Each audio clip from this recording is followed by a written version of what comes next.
মেহরবানি আজকে মহান 21শে ফেব্রুয়ারি শহীদ দিবস, আন্তর্জাতিক মাতৃভাষা দিবস উদযাপন উপলক্ষে আমাদের হবিগঞ্জের জেলা প্রশাসন কর্তৃক আয়োজিত আজকের আলোচনা সভা সম্মানিত সভাপতি, হবিগঞ্জ জেলার সুযোগ্য জেলা প্রশাসক মহোদয়, উপস্থিত আছেন জেলার পদস্থ বিভিন্ন বিভাগের কর্মকর্তাবৃন্দ, সাংবাদিক বন্ধুগণ, বীর মুক্তিযোদ্ধা বৃন্দ, তাদের পরিবারের সদস্যবৃন্দ, বিভিন্ন শিক্ষা প্রতিষ্ঠানে অধ্যয়নরত ছাত্রছাত্রীবৃন্দ, সুধীমণ্ডলী, আসসালামু আলাইকুম। আদাব।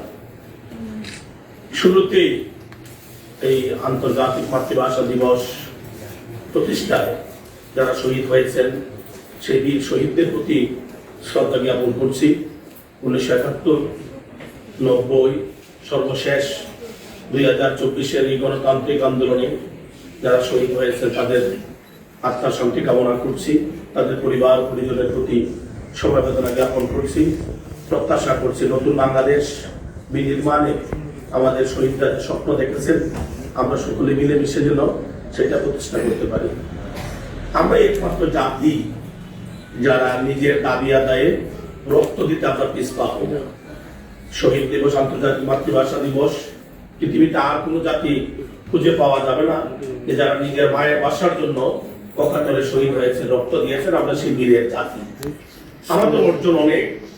মাতৃভাষার জন্য যেমন আমরা রক্ত দিয়েছি, 71 সালে আমাদের অধিকার আদায়ে আমরা রক্ত দিয়েছি, 90 সালে আমরা এই স্বৈরাচারের কবল থেকে মুক্তির জন্য রক্ত দিয়েছি, আবার 2024 সালে বৈষম্য বিরোধী আন্দোলন থেকে সূত্রপাত, পরবর্তীতে এক দফা আমরা আবার সফল হয়েছি। আমাদের অর্জনগুলো যদি আমরা ধরে রাখতে পারতাম তাহলে আমরা অনেক আগেই আমাদের কাঙ্ক্ষিত লক্ষ্যে আমরা পৌঁছাতে পারতাম।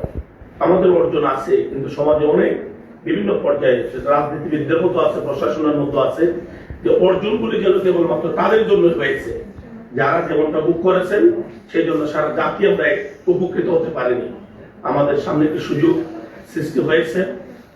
ত্রয়োদশ জাতীয় সংসদ নির্বাচনের মাধ্যমে বাংলাদেশের মানুষ এবার নিজের পছন্দের প্রার্থীদেরকে তারা খুঁজে খুঁজে বের করে তারা প্রতিনিধি নির্বাচিত করেছেন। আমি আশা করব যে প্রত্যাশা নিয়ে আমাদের দেশের মানুষ দীর্ঘদিন পর একটি নির্বাচিত সরকার প্রতিষ্ঠা করেছেন, আমরা সকলে মিলেমিশে এই সরকারের অংশ হয়ে আমরা নিজেদের দায়িত্ব যদি পালন করতে পারি তাহলে আমাদের সকল অর্জনই আলোর মুখ দেখবে। এই যে মাতৃভাষা দিবসে অনেকে ব্যক্ত করেছেন যে এখনো ভাষার সেই সঠিকভাবে প্রয়োগ কেন যেন হচ্ছে না। এটার জন্য কি শুধু রাজনীতিবিদ দায়ী, শুধু প্রশাসন দায়ী? যার যার অবস্থান থেকে যদি আমরা দায়িত্বটা সঠিকভাবে পালন করতাম তাহলে আন্তর্জাতিক মাতৃভাষা দিবস মহান 21শে ফেব্রুয়ারি আসলেই আমরা একটা যে কোনো জায়গায় সভা সমাবেশ আলোচনা এর মধ্যে আমরা সীমিত রাখতে পারি। আস্তে আস্তে আমরা ভুলে যাই অন্য কোনো কাজ আমাদের সামনে যখন আসে সেটার গুরুত্ব যেন কেন কমে যায়। প্রতিটা দিনই আমরা যদি নিজেরা আলোচনা করি, নিজেদের মধ্যে সেটা উপলব্ধি করতে পারি যে আমরা সকলে এই দেশে জন্মগ্রহণ করেছি, এই দেশটা কেউ আমাদেরকে দয়াও করে নাই, কেউ আমাদেরকে দান করেনি। এইটা অর্জনের পিছনে কোনো না কোনো মানুষ, অসংখ্য মানুষ, অগণিত মানুষ চেষ্টা করেছেন, শ্রম দিয়েছেন, রক্ত দিয়েছেন, শহীদ হয়েছেন। এই উপলব্ধিটা যদি আমাদের মধ্যে জাগ্রত থাকে তাহলে আমি বিশ্বাস করি সমাজ থেকে অনেক পাপাচার, দুর্নীতি, স্বজনপ্রীতি এগুলো দূর হবে। আজকে প্রাসঙ্গিক নয়, তারপরে যেটা আমি বলতে দ্বিধা করবো না, এখানে প্রত্যেকটা ডিপার্টমেন্টের লোকরা আসছেন। দেখেন আমরা বাসা থেকে বেরিয়ে আসার সময় প্রত্যেকে আমরা আমাদের নিজের চয়েস মতো কাপড় চোপড় পরে আমরা বেরিয়ে এসেছি। কাপড়টা ঠিক আছে কিনা আসার সময় নিশ্চয়ই আমরা অনেকে আবার সেটা চেক করে এসেছি। কিন্তু আপনার দপ্তরে যখন আপনি ঢুকেন, আপনার কম্পাউন্ডের মধ্যে যখন ঢুকেন, কোনোদিন কি একবার চিন্তা করছেন যে আমি আমার চেয়ারে বসার আগে আমার দপ্তরের আমার নির্দিষ্ট যে সীমানা এটা আমি একটু ঘুরে আসি, এখানে কি পর্যন্ত ময়লা আবর্জনা, কি পর্যন্ত নোংরামি, কি পর্যন্ত এখানে জনগণ এখান থেকে প্রতারিত হয়, কোন কোন জায়গায় প্রতারিত হয়, নিজেরা যদি আমরা একটু দেখতে পারতাম, আমার মনে আইন করে অন্যরা এসে আমাদেরকে আদায় করার কোনো প্রয়োজন ছিল না। আমি হবিগঞ্জ পৌরসভার 3 বার নির্বাচিত মেয়র ছিলাম এবং ভিন্ন ভিন্ন পরিস্থিতিতে। সর্বশেষ আমি সিলেট জেল, হবিগঞ্জ থেকে 125 কিলোমিটার দূর, সেই জেলে থেকেও আমি নৌকা প্রতীকের চেয়ে ধানের শীষ প্রতীক নিয়ে 3500 ভোটের ব্যবধানে আমি নির্বাচিত। আমি আপাতমস্তক বিএনপির কর্মী। আমার 41 বছর এই দলে আমার রাজনৈতিক জীবন। সনাতন ধর্মের মানুষ অনেকে বলে ওনারা দূরে থাকেন, কিন্তু আমার ক্ষেত্রে ছিল ভিন্নতা। আমি জেলে থেকেও সনাতন ধর্মের প্রতিটা মানুষ যেখানে থাকেন সেখানে আমি পাস করি। আমি একটা জিনিস করতে পেরেছিলাম যে আমার অফিস কম্পাউন্ডারে আমি সকলের জন্য উন্মুক্ত করেছিলাম, এবং এটা যেন আমরা সকলে মিলেমিশে একটি সুন্দর জিনিস আমরা উপহার দিতে পারি, সেটাই আমার ছিল প্রত্যাশা, এবং হবিগঞ্জের মানুষ সেখানে আমাকে সহায়তা করেছে। আমি আজকের এই পবিত্র দিনে আমার যেহেতু প্রথম আমার দল বাংলাদেশ জাতীয়তাবাদী দল বিএনপি থেকে মনোনীত সংসদ সদস্য হিসাবে আমার এলাকার মানুষ আমাকে নির্বাচিত করে আপনাদের সঙ্গে কাজ করার সুযোগ সৃষ্টি করে দিয়েছে। আমি অনুরোধ করবো, আমি কিন্তু কাজের মানুষ, এটা সবাই জানে, সেই জন্যই আমাকে প্রায় লক্ষাধিক কোটি ব্যবধানে আপনাদের সদরে আমাকে মানুষ ভোট দিয়ে তাদের পক্ষে কাজ করার জন্য পাঠিয়েছে। আমার জীবন অনেক কষ্ট করেছি, জেলে জেলে আমার জীবনের 1517 দিন অতিবাহিত হয়েছে, কিন্তু আমি কোন জায়গায় থেমে থাকিনি।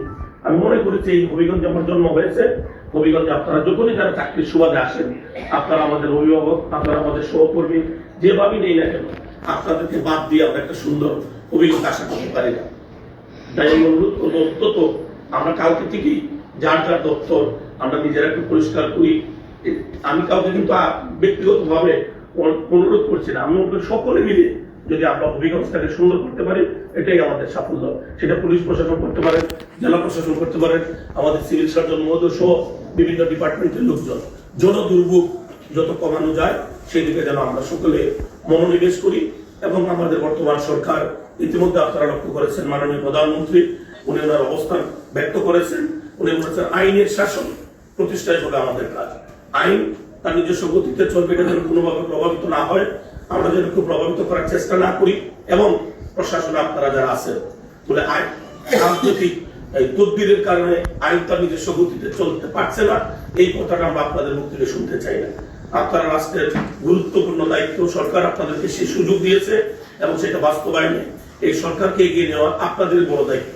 আমি অনুরোধ করব, রাজনৈতিক বিবেচনায় কোন ধরনের কাজ যেন আমরা না করি, কোন তদবিরের কাছে যেন আমরা মাথা নত না করি।